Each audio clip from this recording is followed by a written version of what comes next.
Jesse, you're a guy who has a great jab. You always know how to use your length. Why couldn't Callum Smith do that tonight against Canelo?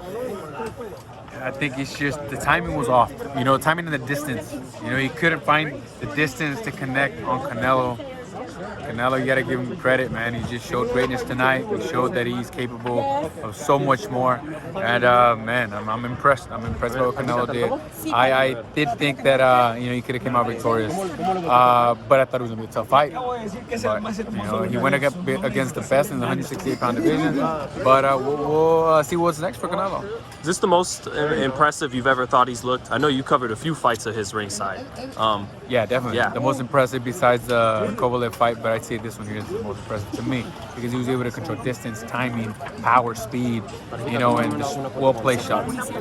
Very impressive. What about the power? It looked like, because Callum could punch, and it looked like his power was a lot better than Callum Smith. I think it was just the uncertainty, you know what I mean, of not feeling comfortable with shooting the shots doesn't give you, you know, the power. I think so personally because, I mean, he just knocked out Endom, you know, so he carries the power. It's just, I mean, Canelo was a better fighter than him. You know, maybe, I think, honestly, that's what I think it was. But he says that he didn't feel comfortable in the ring. So, I mean, if he didn't, I mean, only he knows why. I think that Canelo was a little too much. And Jesse, two of the fights really being discussed realistically for Canelo right now are Billy Joe Saunders and Caleb. You know, complete opposite style than what Canelo was faced with tonight. Do those guys give him a lot more problems? I think it's a different type of fight. It's a chess match because they're very defensive fighters. You know what I mean? So that's the reason why I think it's just more of a chess match. That's how other people would say it. You know, he would have to take his time, pick his shots, throw less punches than he did today.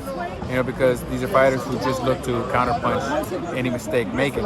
So Canelo would want to make sure that he doesn't make any mistakes in being offensive.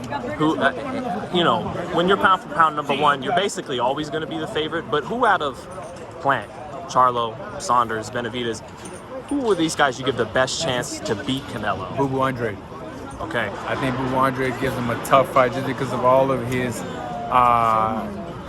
pedigree. You know what I mean? He's a very experienced fighter. He's a great fighter, honestly, to me.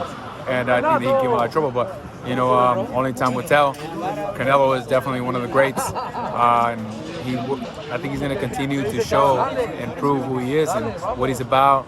Man, I'm just very, very impressed by what he did tonight. Crossing into legend territory now? 100%. I think he's already in that territory. I mean, we can't say it now because he's still active and there's so many more years for him to be in this sport, but I'd say so.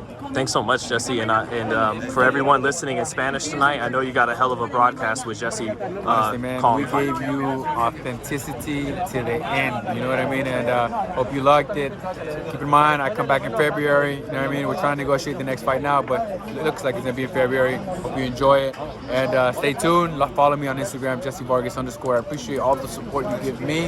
And, I mean, hope you enjoy my next fight and all the fights to come. Thanks, Jesse. Take care.